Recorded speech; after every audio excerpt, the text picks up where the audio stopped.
بسم اللہ الرحمن الرحیم والفجر وليال عشر والشفع والوتر صدق اللہ العظیم۔ حضرات سامعین کرام، ماہ ذی قعدہ کا آخری عشرہ چل رہا ہے، اور انشاءاللہ جب اگلے جمعے میں ہم لوگ جمع ہوں گے تو ذی الحجہ کا مبارک مہینہ شروع ہو چکا ہوگا۔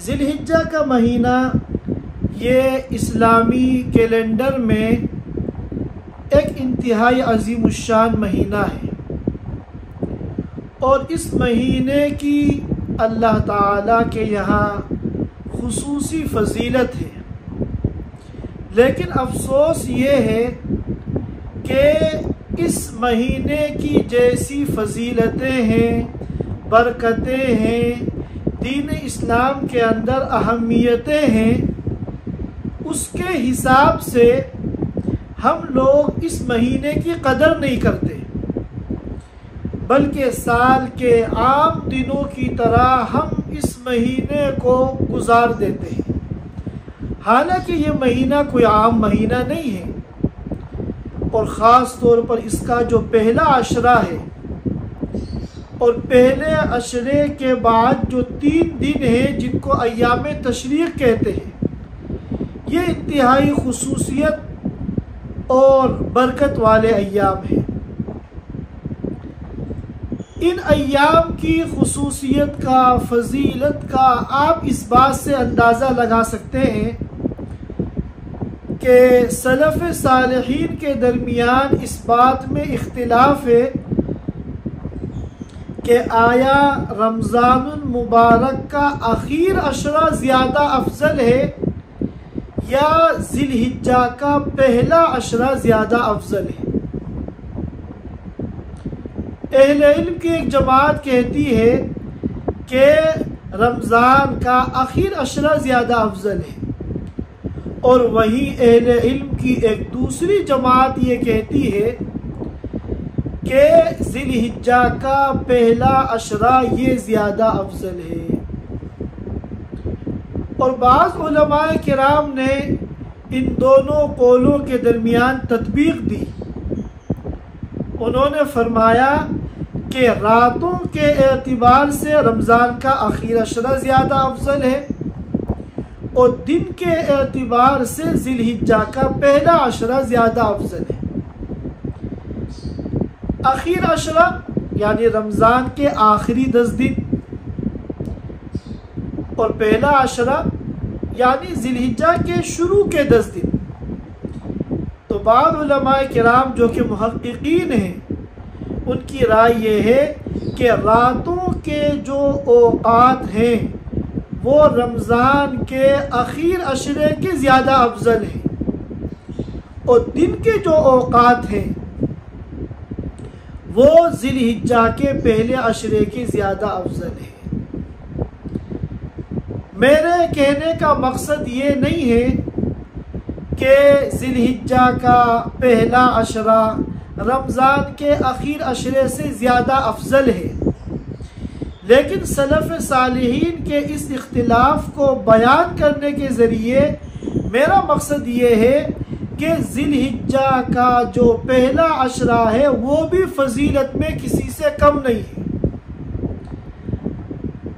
اگر رمضان کا آخر عشرہ فضیلتوں کے اعتبار سے اول نمبر پر ہے تو دوسرے نمبر پر ذی الحجہ کا پہلا عشرہ ہے۔ معلوم ہوا کہ دونوں کی فضیلت میں 19-20 کا فرق ہے۔ اگر بہت زیادہ فرق ہوتا دونوں کے فضائل میں تو سلف صالحین میں اختلاف نہیں ہوتا کہ کوئی کہتا کہ یہ افضل ہے اور کوئی کہہ رہا ہے کہ یہ افضل ہے، یہ اختلاف نہ ہوتا۔ یہ اختلاف دلیل ہے اس بات کی کہ دونوں کے درمیان جو فرق ہے وہ 19-20 کا ہے۔ تو یہ تو وہ بات ہے جو ان دونوں کے درمیان فضائل کے اعتبار سے ہے، لیکن ہم اگر اپنا رویہ دیکھیں، ہم اگر اپنا عمل دیکھیں تو فضیلت کے اعتبار سے تو ان دونوں میں 19-20 کا فرق ہے، لیکن ہمارے عمل کے اعتبار سے اور ہماری قدردانی کے اعتبار سے ہم لوگ جو ہے دونوں کے درمیان زمین آسمان کا فرق کر دیتے ہیں۔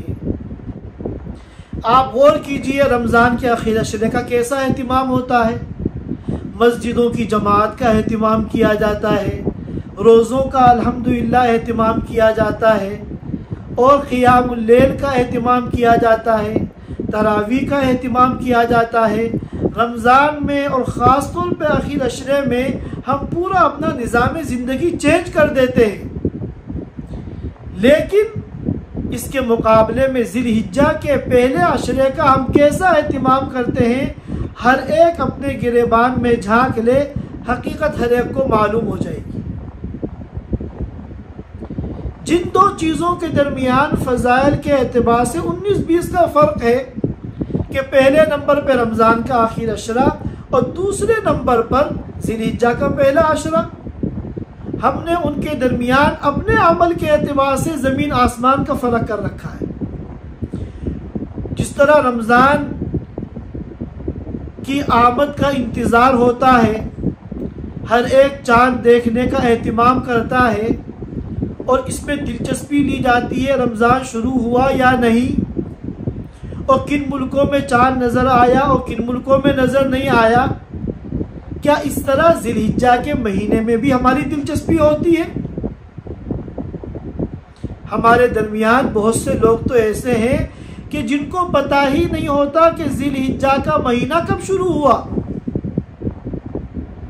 وہ تو صرف 10 ذی الحجہ جو عید الاضحیٰ کا دن ہے صرف اس کو جانتے ہیں کہ فلاں تاریخ میں عید الاضحیٰ ہے، ہمیں عید منانی ہے بس۔ اس سے پہلے جو 9 دن ذی الحجہ کے ہیں وہ کب آئے اور کب چلے گئے ہمیں اس کا پتہ ہی نہیں۔ حالانکہ سورۃ الحج کی جو آیت ہے لِيَشْهَدُوا مَنَافِعَ لَهُمْ وَيَذْكُرُوا اسْمَ اللَّهِ فِي أَيَّامٍ مَّعْلُومَاتٍ، ایام معلومات سے ذی الحجہ ہی کے یہی بعض ایام مراد ہیں۔ اور سورہ بقرہ کی جو آیت ہے وَاذْكُرُوا اللَّهَ فِي أَيَّامٍ مَّعْدُودَاتٍ، ایام معدودات سے ذی الحجہ کے یہی بعض ایام مراد ہیں۔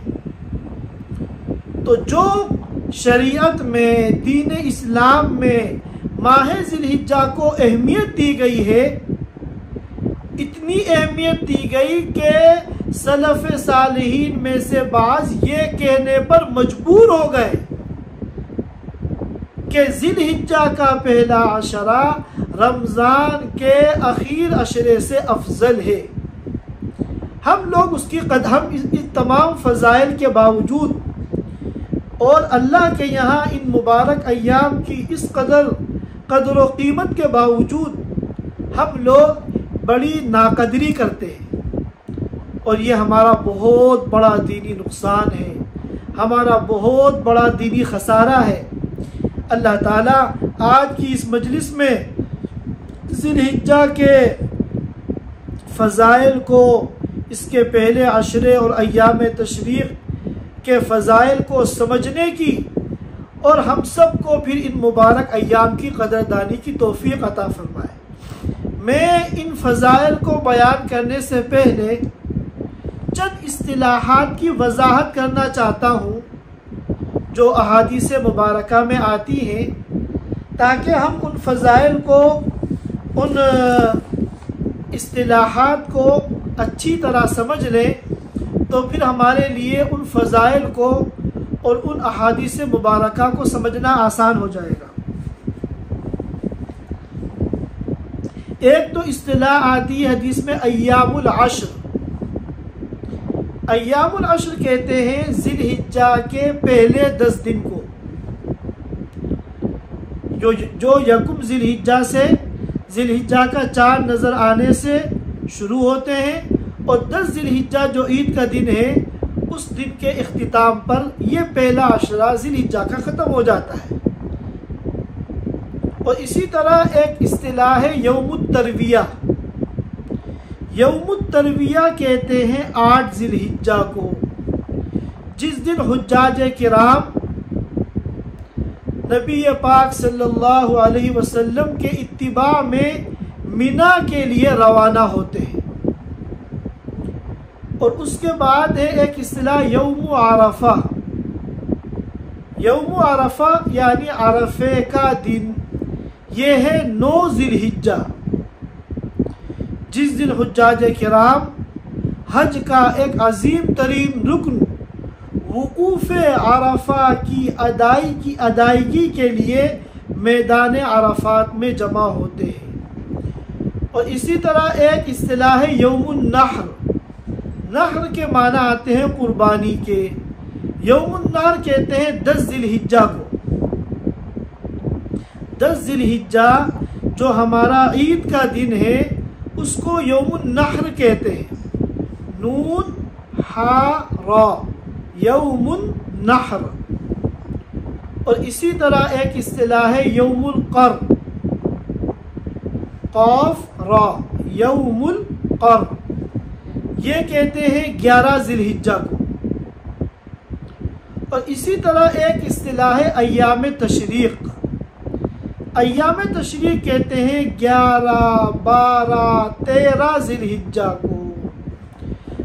10 ذی الحجہ جو ہمارا عید کا دن ہے یہ تو 10 ذی الحجہ ہے، اس کے بعد جو اگلا دن آئے گا جو 11 ذی الحجہ ہے وہ ایام تشریق کا پہلا دن ہوگا۔ پھر 12 ذی الحجہ یہ ایام تشریق کا دوسرا دن ہے۔ پھر 13 ذی الحجہ یہ ایام تشریق کا تیسرا دن ہے۔ اور 13 ذی الحجہ میں جب سورج غروب ہوتا ہے تو 3 دن ایام تشریق کے ختم ہو جاتے ہیں۔ تو ایک مرتبہ ان اصطلاحات کو ہم دوبارہ سن لیں۔ یوم الترویہ کہتے ہیں 8 ذی الحجہ کو، جس دن مینا کے لیے حجاج کرام روانہ ہوتے ہیں۔ اور یوم عرفہ، یوم عرفہ کہتے ہیں 9 ذی الحجہ کو، جس دن حجاج کرام میدان عرفات میں جمع ہوتے ہیں۔ اور یوم النحر، یوم النحر کہتے ہیں 10 ذی الحجہ کو جو ہمارا عید کا دن ہے۔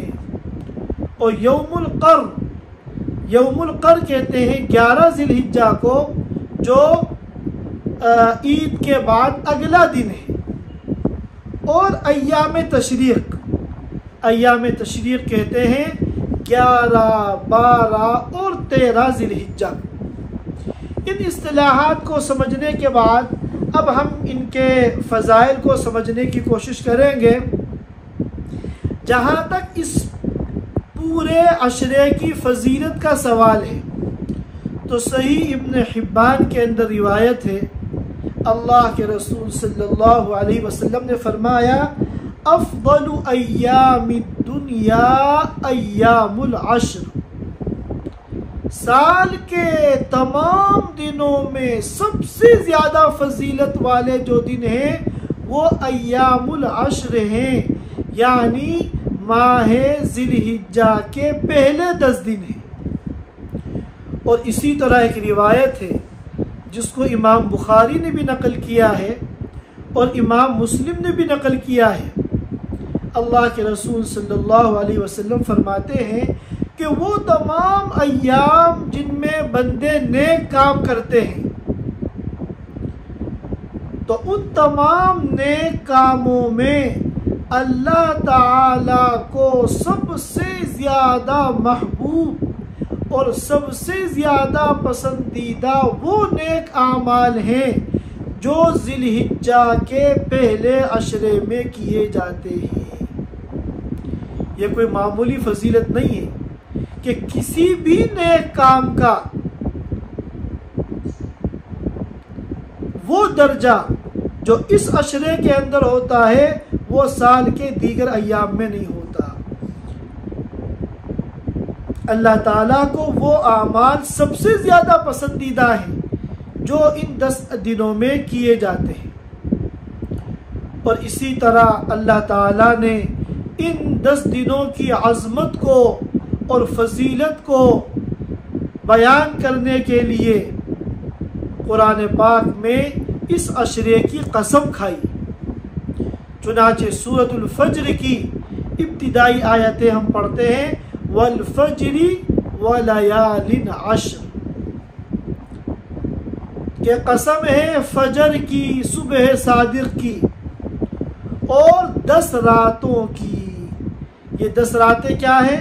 حضرت جابر رضی اللہ تعالیٰ عنہ کی روایت ہے، جس کو امام احمد نے اپنی مسند میں نقل فرمایا ہے کہ ولیال عشر سے مراد ذی الحجہ کے پہلے عشرے کی راتیں ہیں۔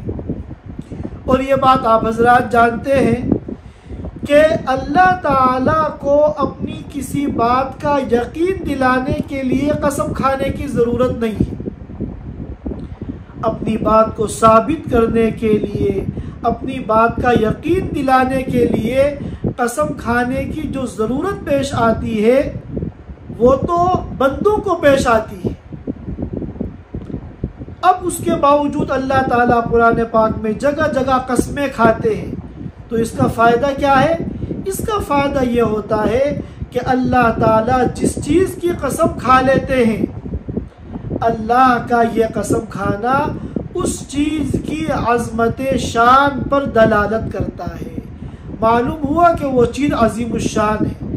اب اللہ تعالیٰ نے ذی الحجہ کی 10 راتوں کی قسم کھائی، والفجر ولیال عشر، معلوم ہوا کہ ذی الحجہ کی یہ 10 راتیں یہ انتہائی عظیم الشان اور مبارک راتیں ہیں۔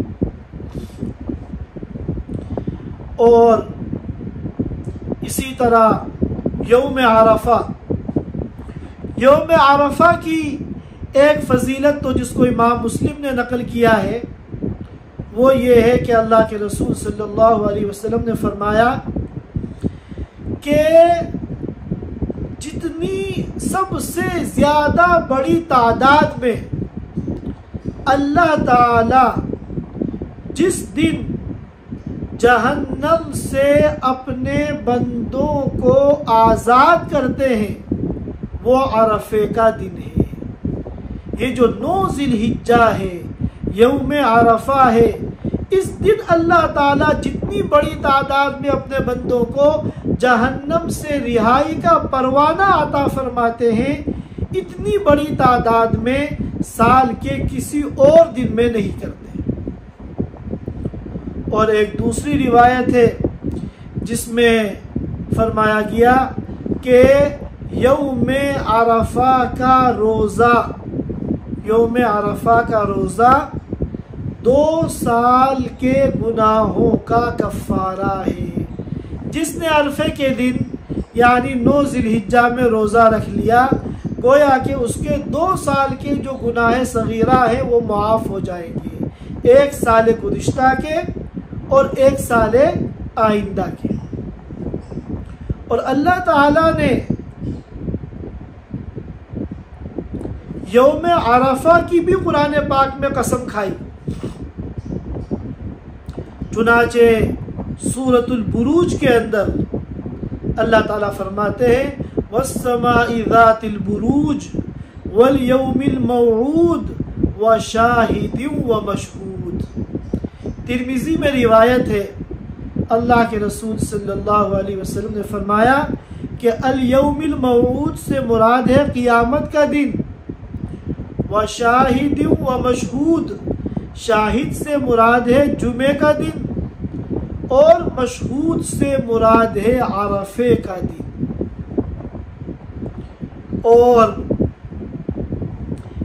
جہاں تک یوم النحر یعنی 10 ذی الحجہ اور یوم القر یعنی 11 ذی الحجہ کی فضیلت کا تعلق ہے تو ایک حدیث ہے جس کو امام ابو داؤد نے نقل کیا ہے، امام احمد نے اپنی مسند میں نقل کیا ہے، حاکم نے مستدرک میں نقل کیا ہے، اور علامہ البانی رحمۃ اللہ علیہ نے اس حدیث کو صحیح قرار دیا ہے۔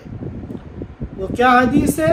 اللہ کے رسول صلی اللہ علیہ وسلم نے فرمایا ان اعظم الایام عند اللہ تبارک و تعالی یوم النحر ثم یوم القر، کہ سب سے زیادہ عظیم ترین دن اللہ کے نزدیک وہ یوم النحر ہے 10 ذی الحجہ، ثم یوم القر، اور دوسرے نمبر پر جو دن ہے وہ یوم القر ہے، یعنی 11 ذی الحجہ، اور پھر 11 ذی الحجہ کے بعد 12، اور پھر 10 ذی الحجہ کے بعد 11، 12، 13، یہ 3 ایام تشریق ہیں جن کے بارے میں مسلم شریف میں کہا گیا ہے کہ ایام اکل و شرب و ذکر اللہ، کہ ان دنوں اللہ کی طرف سے دعوت ہوتی ہے، خوب کھاؤ خوب کھلاؤ اور اللہ کا زیادہ سے زیادہ ذکر کرو۔ حضرت ابو موسیٰ اشعری رضی اللہ تعالیٰ عنہ فرماتے ہیں کہ جو دعا ان ایام تشریق میں مانگی جائے گی اللہ تعالیٰ اس کو رد نہیں فرمائیں گے۔ اور حضرت اکرمہ فرماتے ہیں کہ ان ایام کی جو سب سے پسندیدہ دعا ہے، سب سے محبوب دعا ہے، وہ مشہور دعا ہے جو ہم سب جانتے ہیں، ربنا آتنا فی الدنیا حسنہ وفی الآخرۃ حسنہ وقنا عذاب النار۔ غالباً اکرمہ نے جو یہ بات کہی ہے وہ قرآن کریم کی اس آیت سے ماخوذ ہے۔ اللہ تعالیٰ فرماتے ہیں فَإِذَا قَضَيْتُم مَّنَاسِكَكُمْ فَاذْكُرُوا اللَّهَ كَذِكْرِكُمْ آبَاءَكُمْ أَوْ أَشَدَّ ذِكْرًا فَمِنَ النَّاسِ مَن يَقُولُ رَبَّنَا آتِنَا فِي الدُّنْيَا وَمَا لَهُ فِي الْآخِرَةِ مِنْ خَلَاقٍ وَمِنْهُم مَّن يَقُولُ رَبَّنَا آتِنَا فِي الدُّنْيَا حَسَنَةً وَفِي الْآخِرَةِ حَسَنَةً وَقِنَا عَذَابَ النَّارِ۔ تو یہ چند فضائل تھے جو ان مبارک ایام کے متعلق تھے۔ اب یہاں سے چند مسائل ہیں جو ان ایام سے متعلق ہیں، ہم ان کو سمجھ لیتے ہیں۔ سب سے پہلا مسئلہ تو یہ ہے کہ حدیث پاک میں آتا ہے، اللہ کے رسول صلی اللہ علیہ وسلم نے فرمایا کہ جس کا بھی قربانی کے دنوں میں قربانی کرنے کا ارادہ ہو، اس کو چاہیے کہ ذی الحجہ کا چاند نظر آنے سے لے کر اپنی قربانی کا جانور ذبح ہونے تک اپنے ناخن اور بال وغیرہ کو نہ کاٹے۔ لہذا جن کا بھی اس سال قربانی کرنے کا ارادہ ہے، اور انشاءاللہ سبھی کا ارادہ ہوگا، اللہ پاک ہم سب کو مقبول قربانی کی توفیق عطا فرمائے، ذی الحجہ کا چاند نظر آنے سے پہلے اپنے ناخن اور بال وغیرہ سب کاٹ لیں۔ گرچہ یہ حکم کوئی فرض یا واجب نہیں ہے، لیکن مستحب ہے، پسندیدہ ہے، اللہ کے رسول صلی اللہ علیہ وسلم نے اس کا حکم دیا ہے، لہذا مستحب یہ ہے کہ اس پر عمل کیا جائے۔ اب اگر کسی کے ذہن میں سوال آتا ہے کہ 10 دن تک جب ہم ناخن نہیں کاٹیں گے اور اپنے جو ہے بال وغیرہ نہیں بنائیں گے، شیو بڑھ جائے گی، برا لگے گا، معیوب لگے گا، تو جواب یہ ہے کہ اللہ کے ہر حکم کے اندر حکمت ہے۔ اب یہاں اس حکم میں کیا حکمت ہے؟ تو علماء کرام اپنے اپنے ذوق کے مطابق حکمت بیان کرتے ہیں۔ بعض علماء کرام نے کہا کہ یہ حکم اس لیے دیا گیا ہے تاکہ قربانی کرنے والوں کی مشابہت ہو جائے حاجیوں کے ساتھ، کیونکہ حاجی بھی ان ایام میں احرام کی پابندیوں میں ہیں، ان کی بھی شیو بڑی ہوئی ہے، ان کے بھی ناخن بڑے ہوئے ہیں، وہ بھی بال نہیں کاٹ سکتے۔ تو جب ہماری مشابہت ہوگی حاجیوں کے ساتھ تو حاجیوں پر اللہ تعالیٰ کی رحمت کی گھٹائیں جو جھوم جھوم کر برس رہی ہیں، شاید اس مشابہت کی وجہ سے ان رحمت کی بارشوں کا کچھ چھینٹا ہمارے اوپر بھی پڑ جائے اور ہمارا بھی بیڑا پار ہو جائے۔ لہذا اس مشابہت کے لیے یہ حکم دیا گیا کہ جس شخص کو عید کے ایام میں قربانی کرنی ہے وہ ذی الحجہ کا چاند نظر آنے سے لے کر اپنی قربانی کا جانور ذبح ہونے تک، چاہے وہ 10 ذی الحجہ میں ہو، عید کے پہلے دن ہو، چاہے دوسرے دن ہو، چاہے تیسرے دن ہو، جب بھی ہو، جب تک قربانی کا جانور ذبح نہ ہو جائے اس وقت تک مستحب یہ ہے کہ وہ اپنے ناخن اور بال وغیرہ نہ کاٹے۔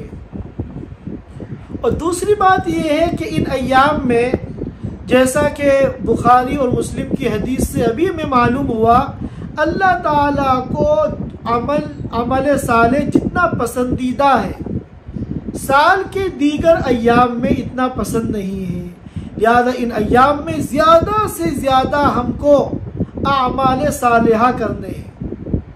ہم تو یہ سمجھیں گویا کہ منی رمضان آ رہا ہے، جس طرح رمضان کے اندر ہم اپنے پورے 11 مہینے کا نظام بدل دیتے ہیں، اسی طرح ہمیں چاہیے کہ ان ایام کے لیے بھی ہم اپنے نظام زندگی میں کچھ تبدیلی لائیں اور زیادہ سے زیادہ اعمال صالحہ ہم کرنے کی کوشش کریں۔